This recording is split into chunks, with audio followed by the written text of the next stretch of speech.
암송 구절에 포함된 로마서 6장 12절에서 14절 말씀입니다. 함께 한 목소리로 합독하시겠습니다. 시작. 그러므로 너희는 내가 너희 죽을 몸을 지배하지 못하게 하여 몸의 생각을 순종하지 말고 또한 너희 지체를 이름으로 죄에게 내리지 말고 오직 너희 자신을 주장하면서 다시 사랑하는 자 같이 하나님께 드리며 너희 지체를 너희의 무기로 하나님께 드리라.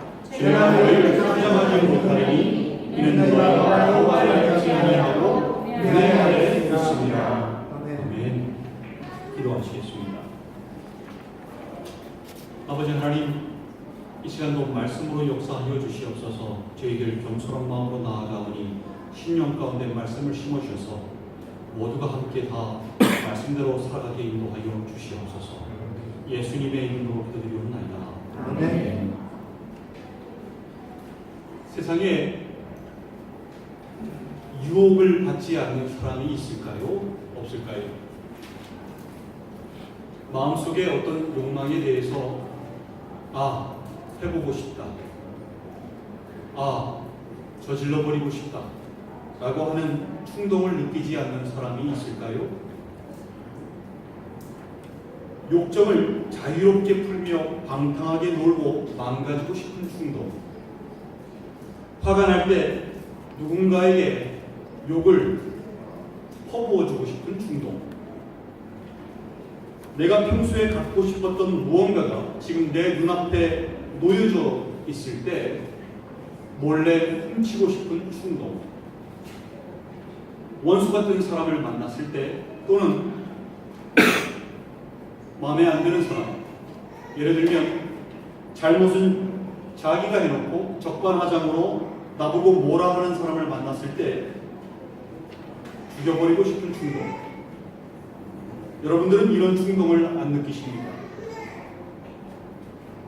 이러한 충동들이 일어나지 않는 사람이 있을까요? 없을 것입니다. 있다면 그 사람은 산 사람이 아닐 것입니다. 우리 주님도 유혹을 받으셨습니다. 한두 번 받으신 게 아니라 이 땅에 계시는 동안 계속 받으셨습니다. 성경은 공생의 기간 동안을 집중적으로 기록하고 있기 때문에 공생의 기간 시작하실 때 어디서 시작하셨죠? 광야 땅에서 40일간 금식하면서 시작하셨습니다. 그 금식하실 때 마귀 찾아와서 유혹했습니까? 안 했습니까? 했습니다. 너무나 금식으로 인해서 배가 허기셨는데 마귀가 뭐로 유혹합니까? 할 수 있잖아. 돌로 떡이 되게 해서 또 먹으면 되겠네. 그 유혹을 받으셨습니다. 주님께서 말씀으로 물으셨죠. 사람이 떡으로만 살 것이 아니요 하나님의 입에서 나오는 말씀으로 살 것이니라라고 물리시셨습니다. 근데 그럼에도 불구하고 마귀는요 또 찾아왔어요. 그래서 2번이나 더 유혹을 하였습니다. 십자가 사명을 감당하시려고 하는 시점에서도 사랑하는 제자 베드로를 통해서 유혹을 받으셨습니다. 베드로가 뭐라고 유혹했습니까? 주여 그리 마옵소서, 이 일이 결코 주께 미치지 아니하리이다 라고 십자가 지시지 마십시오 라고 유혹하였습니다. 심지어 십자가에 달리시고 돌아가시기 직전에도 아주 엄청난 유혹을 받으셨는데요. 대제사장과 서기관들, 장로들이요 십자가에 못 박히신 예수님께 이렇게 유혹합니다. 지금 십자가에서 내려올지어다. 그러면 우리가 믿겠노라 라고 유혹을 합니다. 모든 상황을 뒤바꿔버릴 만한 엄청난 유혹입니다. 예수님도 받으셨던 유혹입니다.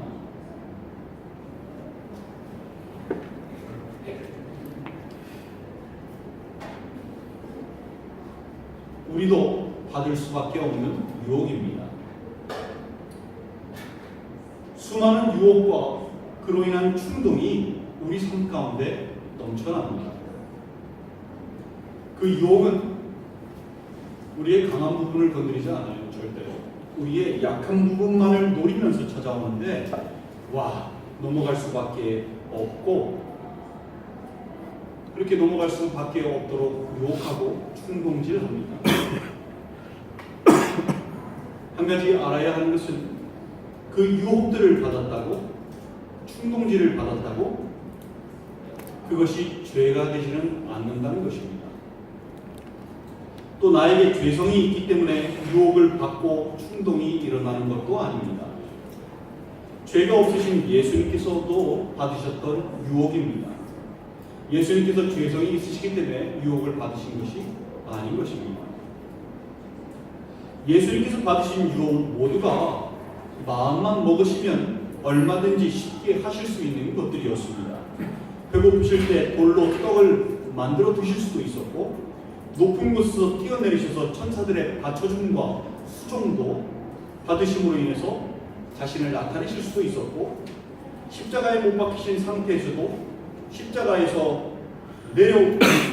내려오심으로 봐라, 이제 나를 믿겠느냐라고 하면서 수치로부터 벗어나시고 조롱으로부터 벗어나셔서 사람들에게 본때를 그러실 수도 있었습니다.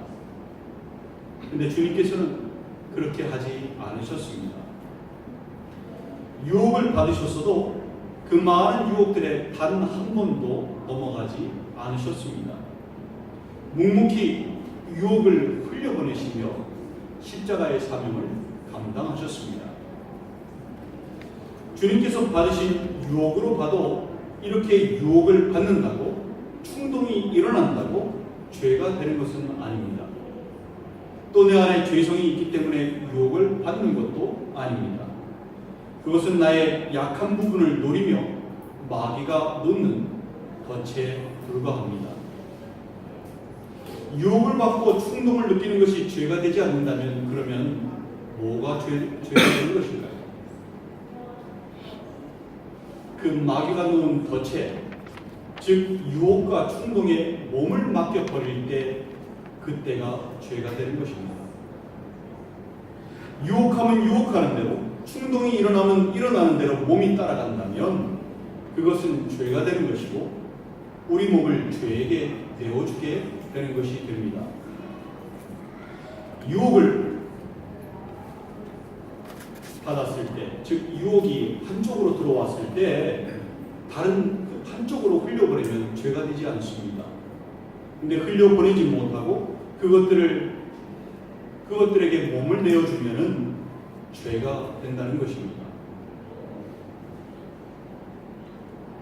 마귀는 우리를 유혹하는 것을 멈출까요? 멈추지 않을까요? 절대로 멈추지 않습니다. 언제까지 멈추지 않을까요? 우리의 호흡이 끝날 때까지 멈추지 않습니다. 끊임없이 우리를 넘어뜨리려고 하는 것입니다. 그래서 베드로전서 5장 8절에서 이렇게 말씀합니다. 근신하라, 깨어라. 너희 대적 마귀가 우는 사자같이 돌아다니며 삼킬 자를 찾나니. 이거는 전쟁입니다. 죽을 때까지 끝나지 않는 영적 전쟁입니다. 그래서 오늘 본문 12절에서 너희는 죄가 너희 죽을 몸을 지배하지 못하게 하여 몸의 사역에 순종하지 말고 라고 말씀합니다. 또 같은 의미로 13절 앞부분에서 이렇게 말씀합니다. 너희 지체를 불의의 무기로 죄에게 내주지 말고 라고 말씀합니다. 말씀을 가만히 보면 세 개의 표현이 나오는데 모두가 다 같은 의미입니다. 죄가 너희 죽을 몸을 지배하지 못하게 하라는 것과 몸의 사욕에 순종하지 말라 하는 것과 너희 지체를 불의의 무기로 죄에게 내주지 말라라고 하는 것 모두가 다 같은 의미입니다. 몸의 사욕에, 유혹과 충동에 몸을 내어주지 말라. 내어주게 되면 그것은 죄의 지배를 받게 된다라고 말씀하는 것입니다. 몸의 사욕, 곧 육신의 정욕을 의미합니다. 이 정욕에 해당하는 단어가 원어로 에피투미아입니다. 이 에피투미아라는 단어가 어디에 나왔는지 봤더니 갈라디아서 5장에 여러 번에 걸쳐서 이 에피투미아가 나옵니다. 갈라디아서 5장 19절에서 21절 말씀을 제가 읽을 텐데요. 여기에는 육체의 종육이 어떤 것들이 있는지에 대해서 말씀하고 있습니다. 즉 에피투미아가 뭔지에 대해서 그 여러 가지를 말씀하고 있습니다. 육체의 일은 분명하니 곧 음행과 더러운 것과 호색과 우상숭배와 주술과 원수 맺는 것과 분쟁과 시기와 분냄과 당짓는 것과 분열함과 이단과 투기와 술취함과 방탕함과 또 그와 같은 것들이라. 전에 너희에게 경계하는 것 같이 경계하노니 이런 일을 하는 자들은 하나님의 나라를 유업으로 받지 못할 것이요 라고 말씀합니다. 총 15가지의 일이 나옵니다. 음행, 더러운 것, 호색, 우상숭배, 주술, 원수 맺는 것, 분쟁, 시기, 분냄, 당짓는 것, 분열함, 이단, 토기, 술취함, 방탕함입니다. 이 루트들을 통해서요, 우리에게 유혹이 들어오고 충동이 일어나는 것입니다. 이런 일을 하는 자들은 하나님의 나라를 유업으로 받지 못할 것이라고 말씀합니다. 즉 천국에 들어가지 못할 것이라고 말씀합니다. 이거 큰일입니다. 신앙생활하면서 음행, 더러운 것, 호색, 우상숭배 이런 것까지는 어떻게 안 하고 버틸 수는 있어도 분냄, 즉 화 안 내는 사람이 있습니까? 없습니다. 화 안 내는 사람은 없습니다. 신앙인들도 화를 냅니다. 그러면 천국에 못 가는 것입니까? 하나님의 나라를 유업으로 받지 못한다는 것은 죄의 결과에 대해서 말씀하는 것입니다. 죄의 결과가 뭐지요? 사망입니다. 죄의 결과가 사망이라는 것을 말씀하는 것입니다. 그렇기 때문에 주님께서는요, 회개하라 천국이 가까웠느니라 라고 마태복음 4장 17절에서 말씀하시는 것입니다. 또 성경의 마지막 장에서도 요한계시록 22장에서도 누가 새 예루살렘에 갈 수 있는 사람인지에 대해서 주님께서 말씀하시는데 자기 두루마기를 빠는 자들이라고 말씀하셨습니다. 즉 회개하는 사람들입니다. 하나님은요, 우리에게 죄의 결과가 사망이니까 죄를 짓지 말라고 말씀하시는 것입니다. 아담과 하와에게는요, 아주 강렬한 표현을 써서 하지 말게 하십니다. 정령 죽으리라. 그렇게 말씀하셨습니다. 죽여버리겠다라고 말씀하시는 것이 아니라 죄를 지으면 생명 되신 하나님으로부터 멀어질 수밖에 없으니 죄를 짓지 말라는 말씀이었습니다. 그러나 막상 죄를 지은 사람한테는 하나님께서 어떻게 하십니까? 괜찮아. 다시 내게로 와라. 회개해라. 다시 회복할 수 있다. 라고 하시는 것입니다. 이게 하나님의 방법이에요. 근데 마귀는요, 정반대입니다. 마귀는 처음은 부드럽게 갑니다. 괜찮아. 그거 한다고 뭐 죄가 되냐? 그거 좀 했다고 죄면 세상에 죄 안 짓는 사람이 어디 있어? 다 죄 짓지. 살 사람 없어. 그렇게 하면 그냥 저도 괜찮아. 그 정도 했다고 누가 뭐라 그럴 사람 없어. 라고 부드럽게 얘기합니다. 근데 막상 죄를 지으면 그들은 어떻게 나옵니까? 그때부터는 그들은 죄책감으로 숨어들게 만듭니다. 그리고 회복하지 못하게 만듭니다. 너는 안 돼. 매번 똑같은 죄를 저지르니 너는 절대로 벗어날 수가 없어. 회복할 수가 없어. 라고 마음의 등을 꺼버리게 만듭니다. 이게 마귀의 방법입니다. 방금 전에 15가지 육체의 일도요, 이것으로 인하여 유혹이 들어오고 죄를 짓게 만들고 무너지게 만드니 싸워서 이겨내야 한다. 죄의 결과는 사망이다 라고 말씀하는 것입니다. 음행과 더러운 것과 호색과 술 취함과 방탕함은요, 쾌락을 추구하는 육체의 일에 해당이 됩니다. 우상 숭배와 주술은 삶을 보존하고 유지하기 위해 주님이 아닌 다른 것들을 의지하려는 육체의 일에 해당이 됩니다. 또 원수 짓는 것, 분쟁, 시기, 분냄, 당 짓는 것, 분열함, 이단, 투기는 삶의 자기의 영역에서 자기의 이익을 위해서 자기의 영광을 위해서 다른 사람과 경쟁하는 육체의 일에 해당이 됩니다. 이것을 통해서 우리에게 유혹이 들어옵니다. 그리고 충동질이 일어납니다. 돈을 안 내는 것이 불가능하다고 하여도요, 이것이 영적인 전쟁임을 깨닫고 마귀에게 틈을 주어서는 안 됩니다. 에베소서 4장 26절에서 27절에 이렇게 말씀합니다. 돈을 내어도 죄를 짓지 말며 해가 지도록 돈을 품지 말고 마귀에게 틈을 주지 말라.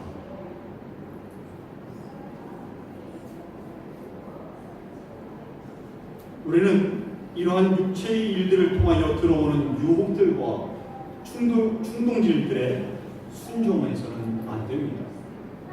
오늘 본문은 이러한 육체의 일에 몸의 수욕에 순종하지 말라라고 말씀합니다. 죄가 너희 몸을 주장하지 못하게 하라라고 말씀합니다. 너희 지체를 불의의 무기로 죄에게 내어주지 말라라고 말씀합니다. 한글 성경에는 무기라는 단어로 써 있는데 번역이 되었는데 영어 성경 전체의 영어 성경은 모두 인스트루멘트 즉 도구로 번역되어 있습니다. 누가 더 맞게 번역을 한 걸까요? 원어를 봤더니 호플론입니다. 호플론이라는 단어는 도구가 맞습니다. 근데 좀 더 깊은 뜻이 뭐냐면 전쟁에서 사용하는 도구입니다. 전쟁에서 사용하는 도구가 뭡니까? 무기입니다. 따라서 무기라고 해야지 좀 더 정확한 뜻이 됩니다. 13절은 너희 지체를 불의의 무기로 죄에게 내주지 말고 너희 지체를 의의 무기로 하나님께 드리라 라고 말씀합니다. 맞습니다. 이것은 전쟁입니다. 영적인 전쟁입니다. 이 땅을 살면서요, 우리는 끊임없이 영적인 전쟁을 싸워나가야 합니다. 유혹에 넘어가지 않도록, 충동질에 몸을 맡기지 않도록 믿음을 지키고 사명을 감당하도록 주님께서 놓으신 십자가의 길, 생명의 길, 구원의 길을 걸어가도록 우리는 영적 전쟁을 싸워나가야 합니다. 영적 전쟁이라고 해서 영으로만, 마음으로만 전쟁하는 것이라고 생각하시는 큰 오산입니다. 우리의 몸도 이 영적 전쟁의 무기가 되어야 합니다. 몸이 도와주지 않는다면 영적 전쟁에서 승리하지 못하게 되는 것입니다. 오늘 본문이 말씀하는 것이 바로 그것입니다. 영이 구원을 받았으니 몸을 아무렇게나 굴려도 상관이 없다라고 생각하면 안 됩니다. 성경에서 항상 기뻐하라고 하였다는 것은 주님 안에서 기뻐하라는 것이지 몸의 욕정을 풀어주고 세상으로부터 기쁨을 얻을 것을 찾으라는 말씀이 아닌 것입니다.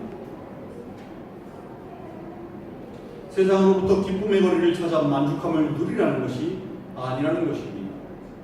영이 중요한 것이고 몸은 중요하지 않다라고 생각하면 안 됩니다. 그렇게 생각했던 사람들이 초대교회의 이단인 니골라당이었습니다.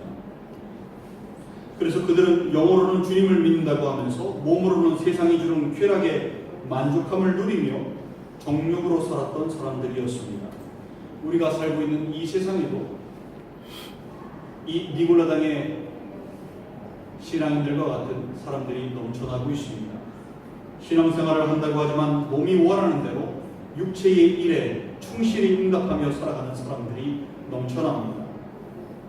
주님께서는요, 요한계시록 2장 6절에서 이 니골라당을 미워하신다라고 분명히 말씀하고 계십니다. 영적 전쟁이라고 몸이 상관없는 것이 아니라 몸이 영적 전쟁에서 아주 중요한 역할을 감당한다는 사실을 아셔야 합니다. 바로 없어서는 안 되는 무기가 되는 것입니다. 의의 무기입니다. 몸을 육체의 일을 통하여 오는 마귀의 유혹에 내어주게 된다면, 그 충동질에 내어주게 된다면 그것은 영적 전쟁에서 의의 무기가 아니라 오히려 나를 패배하게 만드는 마귀가 쓰는 불의의 무기가 되어진다는 사실을 잊으시면 안 됩니다. 오늘 본문은 몸이 불의의 무기가 될 수 있고 의의 무기가 될 수 있음을 분명히 말씀하고 있습니다. 어떻게 해야 할까요? 13절을 보겠습니다. 또한 너희 지체를 불의의 무기로 죄에게 내주지 말고 오직 너희 자신을 죽은 자 가운데서 다시 살아난 자 같이 하나님께 드리며 너희 지체를 의의 무기로 하나님께 드리라 라고 말씀합니다. 오직 너희 자신을 죽은 자 가운데서 다시 살아난 자 같이 하나님께 드리며. 여러분 한번 생각해 보십시오. 여러분들이 잔인하게 죽임을 당해야 하는 상황에서 누군가가 이렇게 얘기했다고 생각해 보세요. 내가 이 사람을 대신하여 죽을 테니 이 사람을 살려주시오. 그렇게 얘기하며 여러분을 대신하여 죽임을 당했다고 생각해 보십시오. 그리고 여러분들은 살려주심을 받았다고 생각해 보십시오. 평생 갚을 수 없는 은혜 생각하며 감사히 여기며 살지 않겠습니까? 그 사람에 대해서. 바로 우리가 죽을 수밖에 없는 그러한 존재들이었습니다. 예수님께서 대신 죽어주심으로 예수님의 공로로 은혜로 우리는 생명을 얻게 되었습니다. 주님께서는 우리가 치러야 할 죽음의 형벌, 십자가의 형벌을 대신 받으시고 대신 피를 흘려주시고 그 피값으로 우리를 사셨습니다. 이제 우리의 몸은 우리의 것이 아니라 누구의 소유입니까? 주님의 소유입니다. 우리의 삶도 우리의 것이 아니라 누구의 것입니까? 주님의 것입니다. 나를 위하여 살아가는 것이 아니라 누구를 위해 살아야 하겠습니까? 주님을 위해 살아야 하는 것입니다. 나를 위하여 살아가는 사람은 우리 안에 들어있는 죄의 습성에 몸을 맡길 수밖에 없습니다. 유혹이 들어왔을 때 유혹에 몸을 맡길 수밖에 없습니다. 충동질이 일어났을 때에 거기에 몸을 맡길 수밖에 없습니다. 주님은 항상 마음 한켠에 저쪽에 몰아둘 수밖에 없습니다. 이 사람 승리할 수 있겠습니까? 절대로 승리하지 못하는 것입니다. 베드로전서 4장 1절에서 3절에서 이렇게 말씀합니다. 그리스도께서 이미 육체의 고난을 받으셨으니 너희도 같은 마음으로 갑옷을 삼으라. 이는 육체의 고난을 받은 자는 죄를 그쳤음이니 그 후로는 다시 사람의 종욕을 따르지 않고 하나님의 뜻을 따라 육체의 남은 때를 살게 하려 함이라. 너희가 음란과 정욕과 술취함과 방탕과 향락과 무법한 우상숭배를 하여 이방인의 뜻을 따라 행한 것은 지나간 때로 족하도다.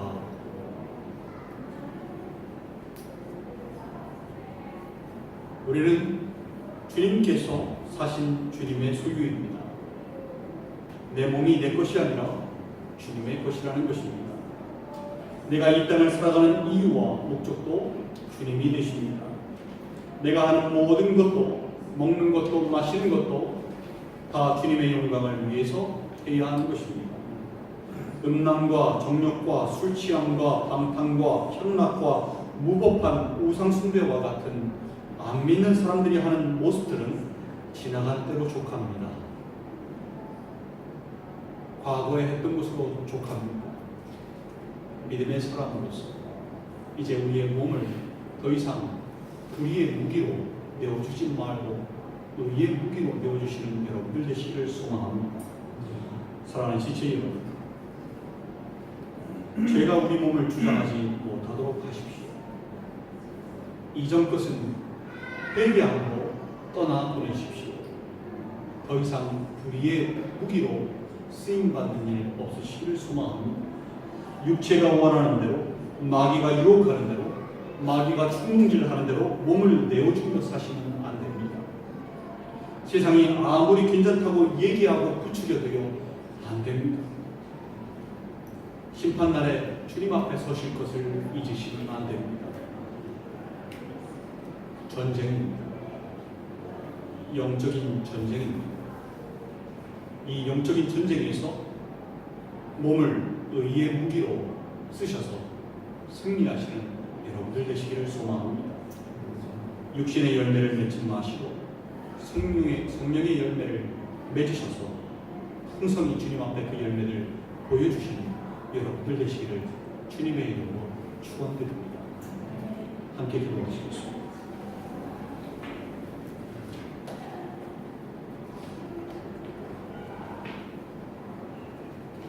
우리는 참으로 많은 유혹 속에 살고 있습니다. 유혹 안 받는 사람 없습니다. 충동질 안 받는 사람 없습니다. 그것이 받는다고 죄가 되지는 않습니다. 근데 뭐가 죄입니까? 유혹을 하면 유혹하는 대로, 충동질하면 충동질하는 대로 거기에 몸을 맡기게 되면 그것이 죄가 되는 것입니다. 영적 전쟁에서 승리할 수 있을까요? 절대로 승리할 수 없습니다. 패배할 수밖에 없습니다.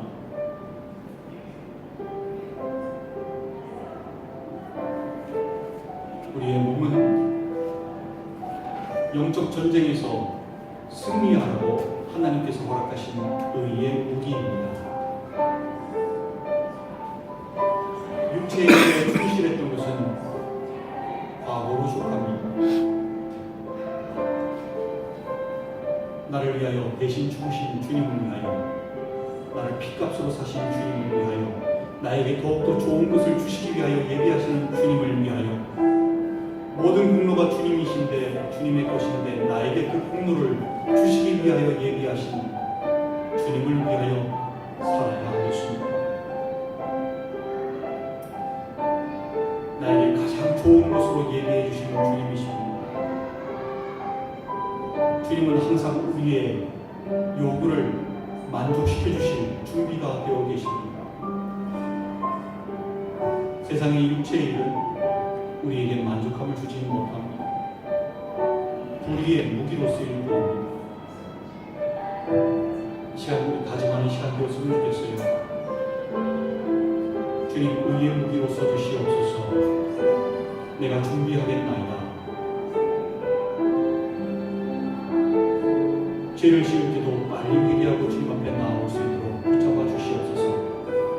흘러 떠내려가지 않도록 붙잡아 주시옵소서라고 이 시간에 함께 기도하시겠습니다.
이 모든 말씀을 우리 구주 예수 그리스도 이름으로 기도드리옵나이다.